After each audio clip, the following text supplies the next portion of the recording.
Matt Whitaker, former U.S. Acting Attorney General. This is such a great conversation about America, our future, what's going to save our republic. We have a great football player. Matt Whitaker is here. Matt. They tried to bury me. They didn't realize I was a seed. It's a touchdown, Whitaker. Former acting U.S. Attorney General. Under President Trump. I'm going to be an unwavering supporter of law enforcement. Welcome to Liberty and Justice with your host, Matt Whitaker.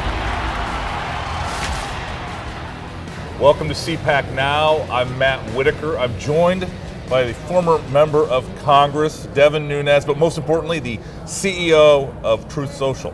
How are you, my friend? It's great to be with you. Great to be here at CPAC. Yeah. So great crowd, great people, always a lot of fun. This is so much fun. It is the base of the base. It is the most enthusiastic patriots that know their country's headed in the wrong direction, and they want anyone to stand up and lead and say, I'm gonna fight back against the creep of socialism, the dysfunction of the Biden administration. It is so refreshing to be here in Dallas, Texas. Let's start. Well, I think it's better. I'm glad that it's in Dallas, in Texas. You know, for years, we were always in Maryland for the main event. So I think CPAC's doing the right thing, and congratulations to you guys for getting CPAC to these red states, because just so we shouldn't be rewarding bad behavior. I mean, they're still masked up, I think, in the blue states. Yeah, I'm sure if you were in Maryland, you'd probably have to wear a mask and prove be quadruple vaccinated. Right. But we believe in freedom and an individual's right to determine their own fate. And so much of what you're doing, I mean, you were a warrior. We first met when you were the chairman of the Intel Committee, and the media tried to destroy you. I mean, it was hard to watch. Because if you knew the truth, you knew that you were seeing classified documents that suggested that the Mueller investigation and the Russia collusion hoax was a fake news story, was completely fabricated by Hillary Clinton's campaign. It's all come out now. You were right from the start, and yet the media was so unfair to you. How did you keep going through that? And the challenge with all of it was really that, we always were right, and we would come out and tell the truth, and then you had very high-level officials, so it wasn't just the Democrats in Congress, but also people even within the Trump administration that were constantly either not going out there and defending what I was saying, or worse, what the Democrats were doing. They would put up complete fabricated information that misled the American people and continues to mislead the American people, because I think you probably still have half of America who believes that Republicans and Trump had something to do with Russia. And thank you for fighting through that, because you were, let's just say you were lampooned when you were telling the truth. And if you think about how dangerous that is, that we have a mainstream media that will take the chairman of a House committee and do what they did to you when they all knew the truth as well.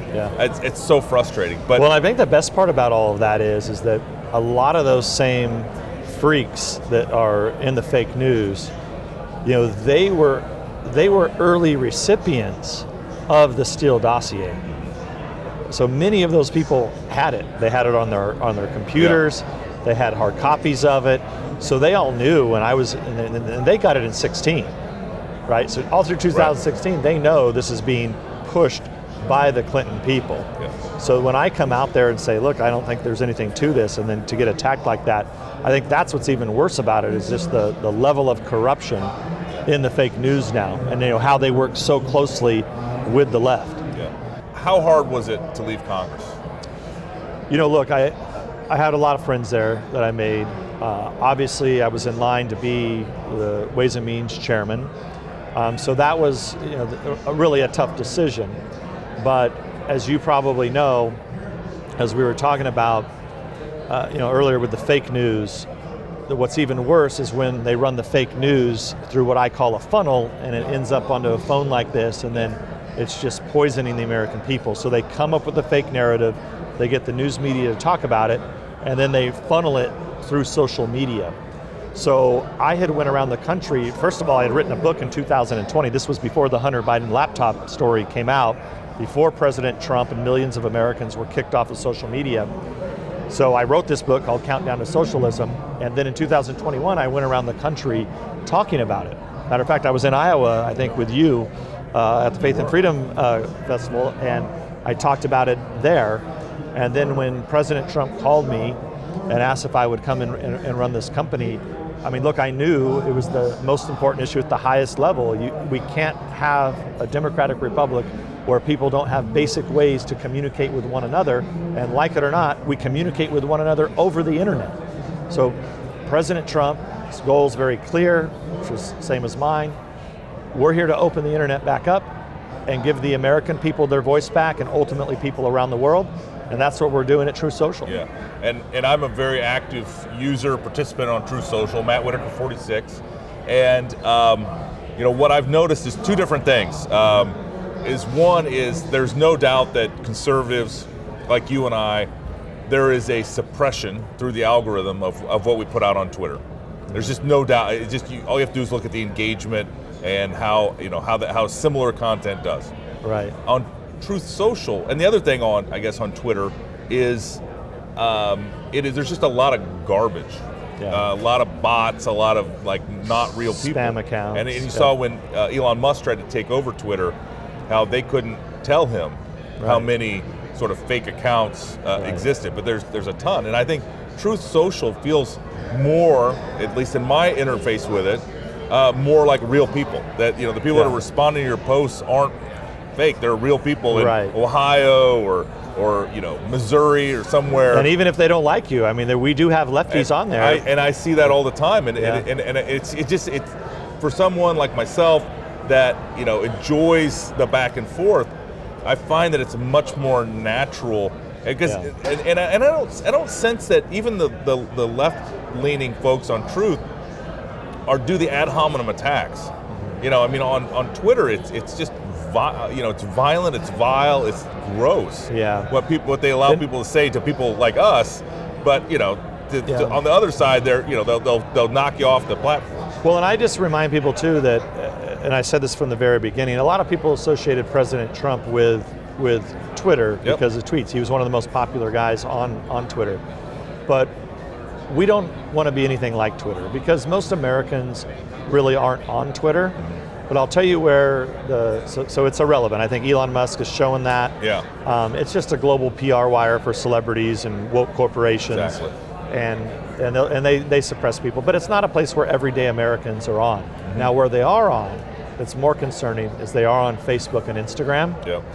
And that's where you see, I think, real suppression, because there are literally tens of millions of Americans on those platforms, and it's impossible to reach that audience if you're a conservative.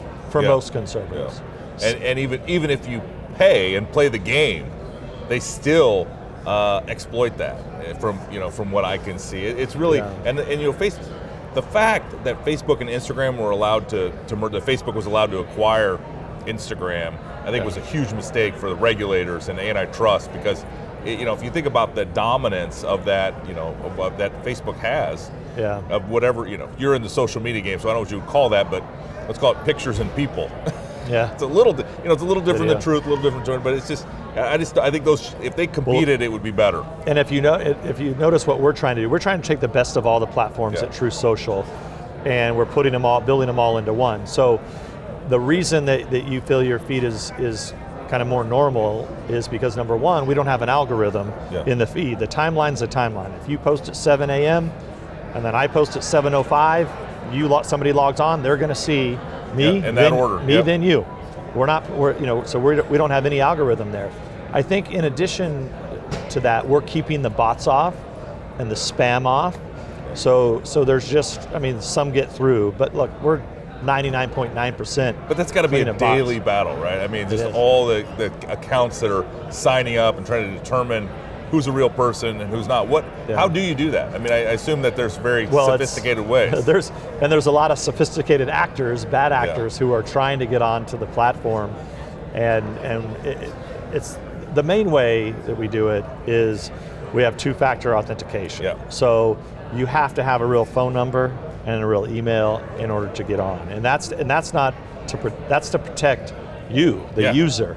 more so than anyone. I know people don't like giving up their phone number, but we're not selling the data. We only use that information to communicate directly with you, and it's really more so to protect you. But that's the main way that we do it.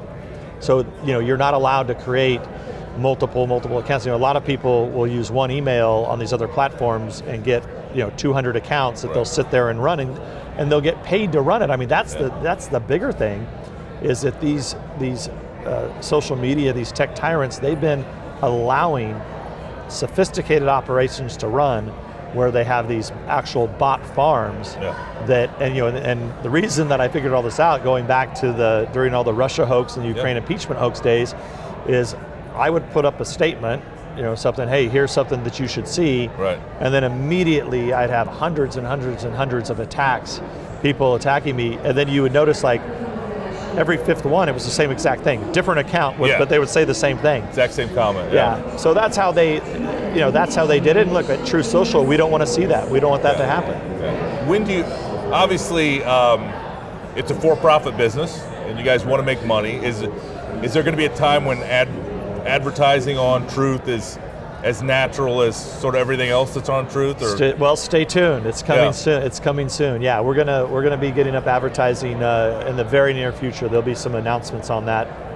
Within the coming weeks. Good. Yep. So you go from Congress, you go to run a social media company, and where do you go next? Because you are a patriot. You're somebody that cares a lot about your country. You started off in agriculture. Your family's an agricultural family. There's nothing more important to the United States, in my experience, than farmers and the agriculture industry. What are you going to do? What's the next chapter after, obviously Truth is a very important chapter you're currently writing. Well, look, this is, at Truth Social, we've got a lot to do. So I talked about the features that we're going to build out where we need to be more like Instagram, more like Facebook, more like TikTok. So we got to get that done. We're trying to give the American people their voice back.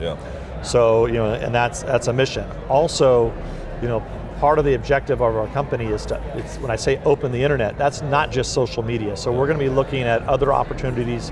We see ourselves, the more Americans, more people we have on the platform, we become that rising tide that lifts all boats, right? So like somebody like you have your podcast, you put it out there. If you didn't have Truth Social, just imagine. I mean, ultimately, it's gonna go up and up and up as you produce content. It is exactly as you described. I see it. I see it almost. If I promote the show, there's immediate engagement in the post and immediate downloads. It's extraordinary. That's how you know there's real people. And so I just want to compliment you and the president on this. And I would say that I haven't. I mean, one thing, I never really left my agricultural roots, and so I've been in the wine business for a long time as just a limited partner, but I'm actually now making my own wine, so that's a lot of fun. Well, if you need a limited partner in that business, I would love to join that. Well, it's a passion of mine. It's something I've been working on. So it's kind of exciting now that I can, at least, because when you were in Congress, I mean, you're under constant fire. Now at Truth Social, I think I'm actually under more fire because, of course, just but you're also the animosity. Free. Yeah, you're free to sort of do the things that you're interested in doing. And well, I'm not beholden to Pelosi or Schumer calling me back at 1 in the morning to vote on something, right? So that's at least the good thing. Now I get to come to places like CPAC, get around the country. It's an exciting time. I mean, what we're doing there is exciting. We've got a lot of good features that are coming up, and hopefully people will continue to enjoy the platform. Well, we're going to have to wrap this up, but I appreciate the time, Devin, and you are one of the good ones, one of the people that are leading from the front, and I just wish you the best of luck, and I can't wait to see how far God's going to take you in this great American experiment. So thanks for joining us. Appreciate it.